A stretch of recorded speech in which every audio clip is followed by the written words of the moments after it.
Butter tarts are a classic Canadian dessert that are easy to make and delicious to eat. Here is a recipe for making butter tarts.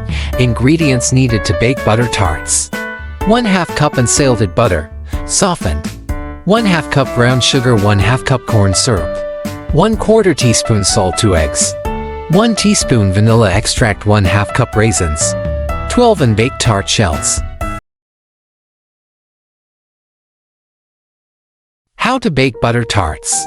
1. Preheat the oven to 375 F. 2. In a medium bowl, cream together the butter and brown sugar until smooth. 3. Beat in the corn syrup, salt, eggs, and vanilla extract until well combined. 4. Stir in the raisins. 5. Pour the mixture into the unbaked tart shells.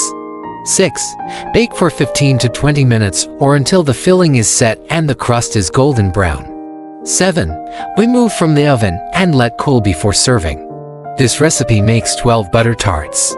You can store them in an airtight container at room temperature for up to 3 days. Enjoy!